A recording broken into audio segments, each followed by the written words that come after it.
If y'all thought the morning talks were amazing, just you wait, because it's just gonna keep going. So I hope you will all join me in welcoming Jeaye to the stage. Come on in, Jeaye.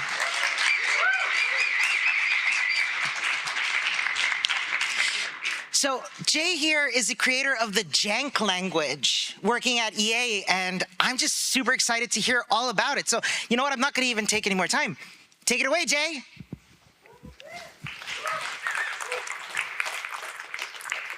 Thank you, everyone. We start with chapter 1, throw. Once upon a time, there was a poor thing, made in the most exceptional way, but nothing was as it should be. Everything was wrong in the whole world. Nothing was right. And the thing went searching day and night. And since nothing was right on earth, it wanted to go up into the heavens. And the moon was looking at it so friendly. But when it finally got to the moon was a piece of rotten wood. And then it went to the sun. And when it got there, the sun was a wilted sunflower. And when it got to the stars, they were little golden flies stuck up there like the shrike sticks them on the black thorn. And when it returned to the earth was amorphous, of only vague notion on its path toward destruction. But when the thing looked back up into the heavens, a glimmer caught its eye, only a chance, with no other hope and no other choice. The thing threw itself into space. So, I am Jeaye, and this is an exceptionally janky tale. We're going to be talking about a metaphorical story around exception throwing, but also we're going to be talking about how to implement exception throwing in Jank. Now, Jank is a Clojure dialect on LLVM and C++. It's a native Clojure dialect. It gives you all the good interactive REPL-y bits that you expect from a Clojure dialect, but we're on native. How does that work? Magic. Moving on. My goal here is to inspire. I want people to work on more Clojure dialects. I really want people to help me work on Jank, because it's a lot of work. And also, my goal is to talk about how to implement things in Jank. There is magic involved in compilers. I'm not going to say there isn't. However, I wouldn't call myself a compiler developer. I've never even finished an entire compiler book. I probably haven't made it past chapter 4 of any compiler book. But I've built Jank, because it's just a program. It's just a program like anything else. I want to remove some of the magic from that. We're going to implement throw. We're also going to implement try /catch /finally. Now, I don't know anything about epilepsy, but I have some flashing lights and some colors because I have awesome animations. And if that's at all a concern to you, here's your warning for chapter 2. I love you, I'm sorry. Now, to talk about compilers, I did a little bit of this at my last talk at Clojure Conj. We're going to talk about the phases of compilation. We're just gonna skim over these things, but it's important to understand how these things work. So we start with some source code, and our source code is like a string, throw 42. Now, when you see that, you automatically do all of the work I'm going to talk about. You tokenize it, you parse it, you semantically analyze it, and you know that's a throw expression. But the compiler doesn't know that. So we need to break that into tokens, which is a flat sequence regardless of what your code is. Open, paren, symbol, number, close paren. And we take that and we parse it into Clojure data. And so we end up here with a quoted list, right? So this isn't code, this is data. We have a list, we have a symbol, we have a number. It doesn't mean anything. And then semantic analysis takes that data and it turns it into something that actually means something to the compiler. This is part of our AST. And so this is like, oh, this is a throw expression. This is special form, throw is. Maybe it's in return position. And then we have to analyze our value as well. To actually implement throw, we're going to jump into some C++ code here, and I don't want to scare you away. Remember, I'm trying to remove the magic here, so you have to bear with me. As part of an AST, our abstract syntax tree, when we do our semantic analysis, we have these expressions. And an expression can be a def, it can be a let, it can be a var or something like that. But we want to add this new throw type. We're implementing throw here, so we add throw.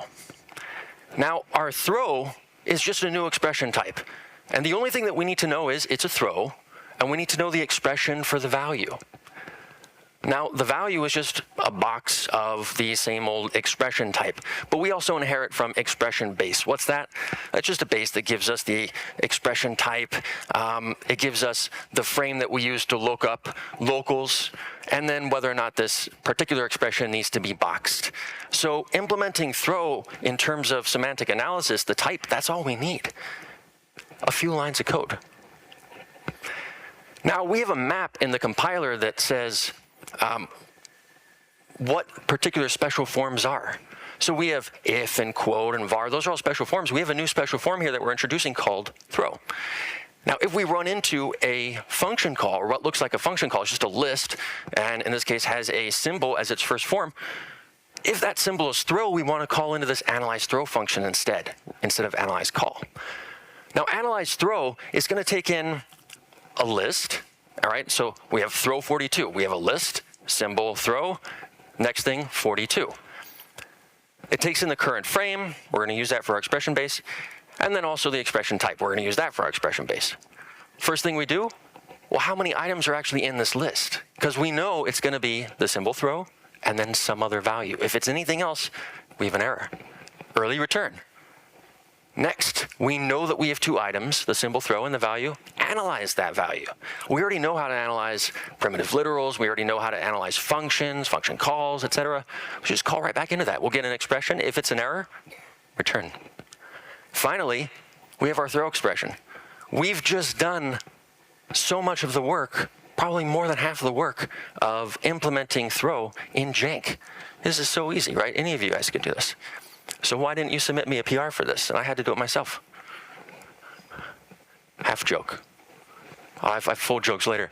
Semantic analysis, right? So from there, we have our AST node. I'm showing a nice Clojure version of it, but that's what we just built in our struct. We could do a couple things from that. One, we could eval it right away. But we could also code generate it. Now, Clojure actually does a lot of eval from AST nodes, especially if you're working in the REPL. We don't actually do a lot of code gen in those cases. Whenever possible, if we can just eval an AST node, we will. What does evaling throw 42 look like? Well, you have to eval 42, which is like, I just want to box 42. And then you have to eval throw, which is just throw. So this is the C++ for that. What's the code gen for that? Well, code gen's just string building for C++ when it comes to Jank. So it's the same exact thing, but wrapped in a string. Now, when we take a look at this, we have an eval function. Eval takes in our throw expression, and if we want to actually do that work, we have to eval the value of that throw expression. Maybe it's a number, maybe it's a vector, whatever. We have eval for that already set up, and then we just throw that. So eval is like, one actual line of code here. For a little more exciting example, eval of if might be, all right, so we want to eval the condition, which is maybe some function call, or maybe it's just a literal or whatever. If it's truthy, the result that we get back from that, then we eval the then. Otherwise, if we have an else, we eval that, and otherwise we just return nil. So this is the way that eval works. Clojure does the same exact thing as Jank here, and it's a performance optimization because there's no need to do code gen in these cases. Speaking of code gen, code generation for throw is just going to build that string that we already saw, throw and then whatever thing. And also, code generation is just string building. We're building C++ code. That's all we're doing. Now, maybe we're going to just-in-time compile that, or maybe we're just going to write it to C++ files, which is effectively your class files. So in this case, we have this buffer we're inserting in the back of.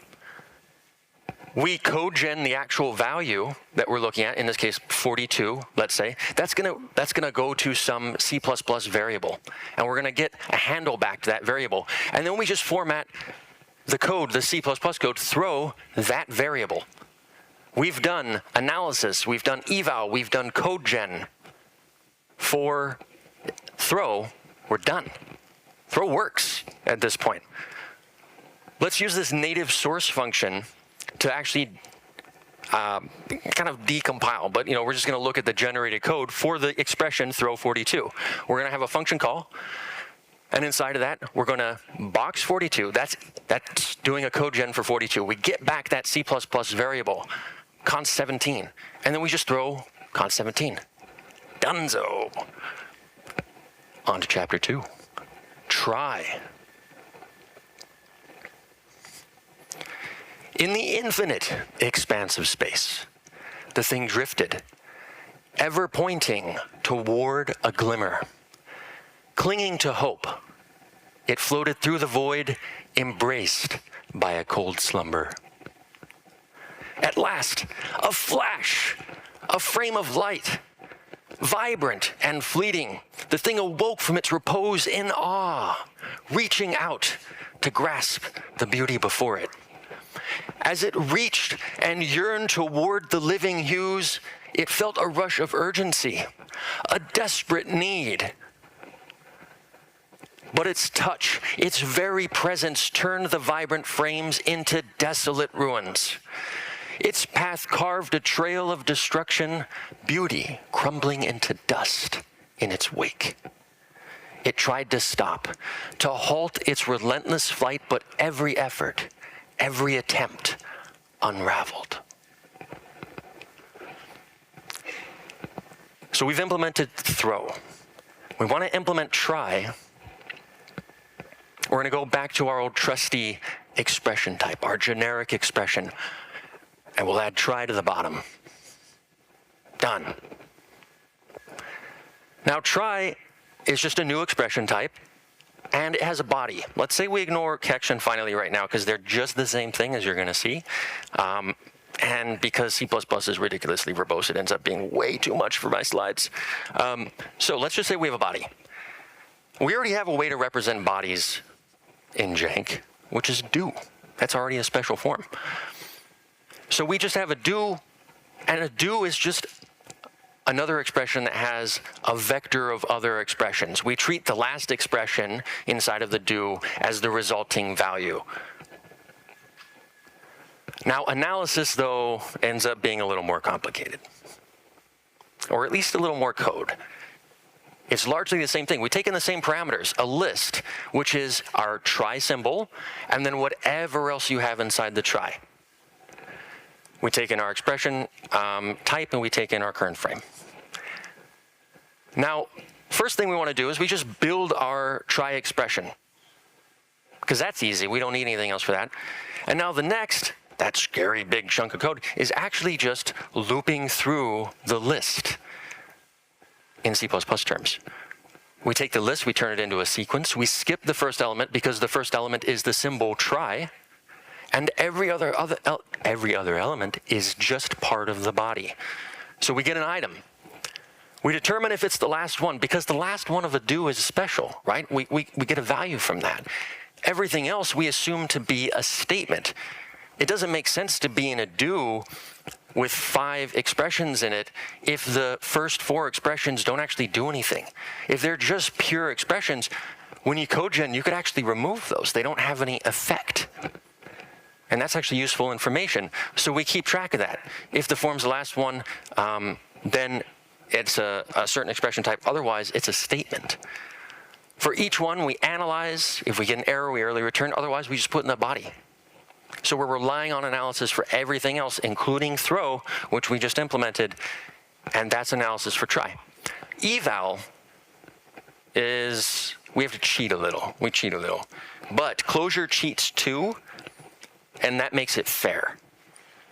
So the way that Clojure cheats when it goes to implementing eval for try is it actually just wraps try in a function. In particular, a function once, which is a special kind of function that does local clearing. And then it wraps that function in a list to call the function. And then it evals that. Now, when you eval a function, you do code generation, you turn that into a function, you get that back, and then you eval the call. So we have wrap expression here, wraps it in a function, we eval that, that gives us an actual function object, and then we have a dynamic call, which calls the function object. It's cheating. It relies on code gen in order to do eval for try. So let's take a look at what the actual code gen is. Now, try in C++ looks like try in finally, or that sentence doesn't make sense. Try in C++ looks like try in Java, right? So we have try, and then we have some curly braces, and then we have catch, and then finally as well, right? So that's what we're actually going to be code generating here. We insert into the back of our buffer. Now, try actually is an expression, like everything else in Clojure, and it's going to be returning some sort of value to whatever is using that expression. So we need to code gen a C++ variable that's going to refer to that value. We give it a unique name, put that in a ret temp. And then we actually create that object. We put it on the stack, and we initialize it to nil. Then we do our try with our curly braces. That's most of the work. Then we just do code gen for the do. We already have code generation for the do. That's just going to go through the vector of all of its expressions, and it's going to give us back a handle for the last expression, the value of the last expression, and we're going to code gen some C++ that assigns that value. Lastly, if we're in return position, we actually need to generate a return statement in C++. If you don't, because C++ is really fun, it'll compile. And then it'll probably crash. But it may not, because it's undefined behavior. Now, to take a look at what we just did, the damage we just wrought, is that if we take this try expression, notice we don't have a catch or finally here because we didn't implement that. And we have a print line inside for meow. This is what we can generate now. We have the result of our try 24. We initialize it to nil. These are generated names, which is why they have numeric suffixes. Then we have our actual try block. Try, open, curly, close curly, and inside of that, we have our print line. Print line was generated on its own as a dynamic call, print line, we deref the var, and we get back some value. We all know that's nil, but the compiler doesn't. And so it assigns that to try 24. And then, because we're in return position, we return it. And that is try. So we're on to chapter 3. Catch. Now, our exception at this point, our poor thing, has thrown itself. It has tried to stop. And now, will it be caught? And what will catch it?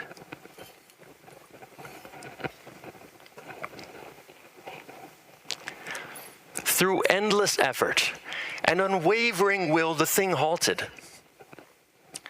The destruction it preceded wound down at last. Destruction had stopped. Its perception warped from light speed to the stillness of the moment. Time caught up as the thing absorbed its new surroundings.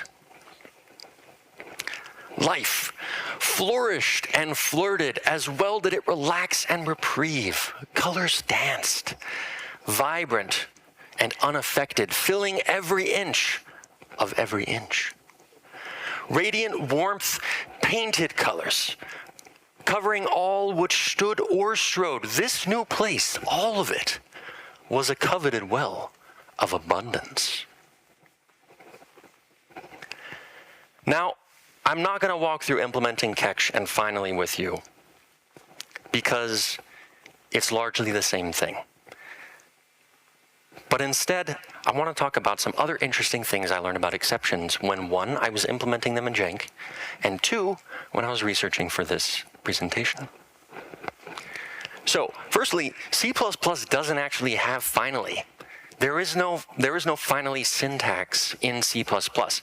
So when you're trying to encode the idea of try, catch, finally, you can you can generate that in C++, try, you can generate catches, you can have multiple catches as well, depending on the type of the exception, but you can't have finally.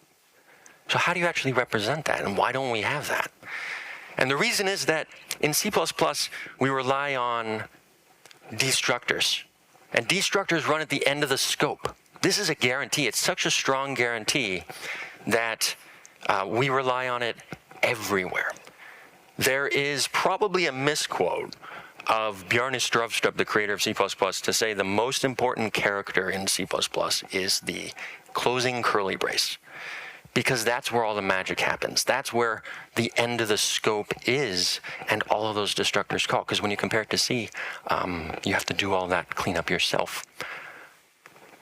So in C++, when you want to implement finally, we generally just tie that to a scope. And so we'll have some scope exit type that takes in a function, and it runs that function as part of its destructor. This is exactly what Jank does. So try catch finally, if you have a try, to be happy. Catch, sad life. Finally, be stoic. You put that inside of this scope exit, and very importantly, on lines 1 and 8, you introduce scope. And you can do this basically wherever you want, to just introduce some curlies that bring in new scope, so you can control how long certain things live. And at the end of that closing curly on line 8, regardless of how you exit, through a return, through an exit call, through a go-to, an exception, that finally is going to be run. The other interesting thing I saw is that exception-based code can be fast. And this was actually a big surprise for me, because my background is in game dev. And like, I studied that, I've worked in that my entire career, and people say, exceptions, oh, don't throw those are slow. Don't have exception-based code, that's slow. And it's true that exceptions can be slow in the sense of throwing an exception is slow. But the actual fact is, especially in C++, there is zero overhead if you don't throw exceptions. Let me show you what I mean. So we have this register entity function that's going to register an entity. And we do this by creating a new entity by using new. New is just like new in Java, for the most part. And then we're going to call register entity impl. There's a catch here that you won't realize, that you may not realize, because there's nothing about it conveyed in the code. And that is that this code can fail. It can fail because new can throw an error. If new fails to allocate memory, it throws a bad alloc exception, which is pretty interesting because exceptions in C++ are created by value.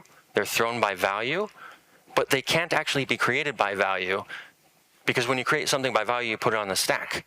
But then when you unwind the stack, you're actually destroying everything that was there. So you create exceptions by value, but they're actually dynamically allocated. But how can you dynamically allocate an exception that conveys a bad allocation because you're out of memory? Well, the C++ runtime thought of this, and when it starts up, it actually allocates a little pool. And if you do ever run out of memory, then it will allocate its bad alloc exceptions from there instead. That was neat, I thought. But I'm going to scare you away, hopefully. No, I don't want to scare you away. I'm going to show you the exception here. I'm going to show you the assembly code. We just have a few instructions. So we move 4 into EDI. We call, and that's the size of the integer we're allocating. We call our operator new. This can throw. This call can throw.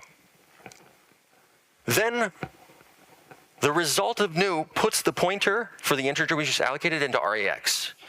We dereference that, we put 0 inside because we're 0 initializing the pointer.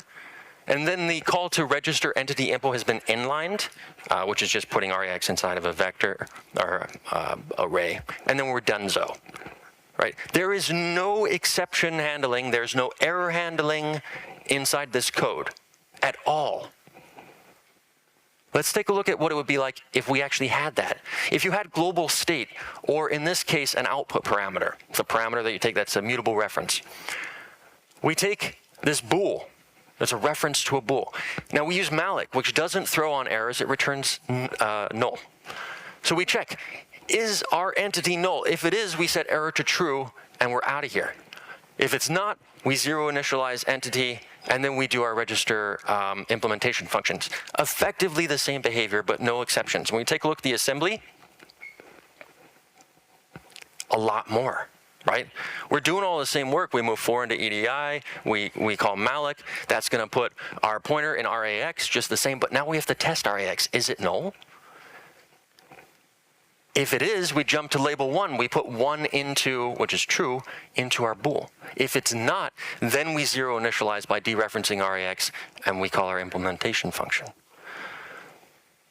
So when you have languages that aren't built around exceptions, they're built around value types, we see this often as a good thing, because especially in Rust, it's something I love about Rust. You can convey the error types based on the return type of the function. You have some result type that returns either some success type or some error type. But there's a cost. There is an actual cost in the assembly code for doing that. Now, of course, it does matter how often you throw exceptions, because exception throwing is slow. It's almost always on the cold path. But if they are truly exceptional, if they follow their namesake, then it makes sense, or at least it may make sense, to go with exception-based code.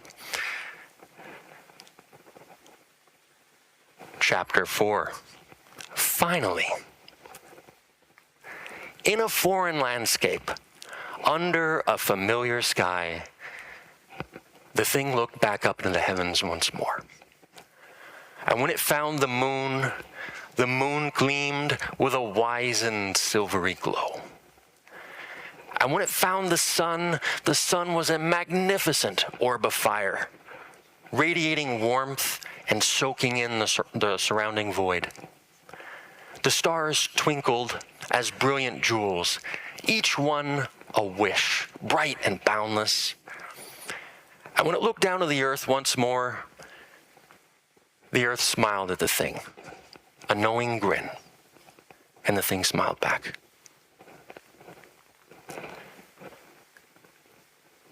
So we talked about semantic analysis for try and throw. We talked about code generation for these as well. We even talked about some exceptional trivia, if you'll permit the wordplay. I want to talk a little bit about Jank status. So at this point, I have about 95% syntax parity with Clojure JVM. And I can run about 40% of Clojure core. But Jank isn't very usable. It's not easy to install on another person's machine. Distribution packaging hasn't been solved. Error handling is basically non-existent. But y'all can help. And that is just, participating in the community. There are a lot of things that I'm still working on. Things like furthering the compiler runtime parity. Things like implementing more Clojure libs, Clojure core, Clojure walk, Clojure template, Clojure test. Also solving distribution and packaging. Trying that out on the various Linux distros, Mac OS, FreeBSD, maybe Windows. Also, there are other features that need to be designed. In particular, I've had a lot of people talk to me, even at this conference so far, about interop. And I'm absolutely interested in hearing more from all of you on how this works, but that's something I'm working on. And I encourage all of you to join the community, both on Slack as well as on GitHub. And finally, I want to give a shout out to Clojurists Together, who have funded Jank for 5 quarters now in a row. If you are an individual or a company who is considering being a part of Clojure's Together, I can tell you from the side that I am on, because I'm not part of that, I'm just a recipient. They're great, and you should absolutely do that if you are considering it. Another shout out to my GitHub sponsors. And all of this ties together with an announcement that starting January 2025, I will be working on Jank full time, unpaid.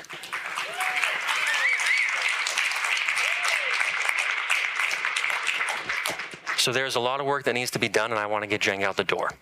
I have been working part-time at EA, but I will be leaving, and I will be focusing all of my time on getting Jank out to all of you. And that is all I have.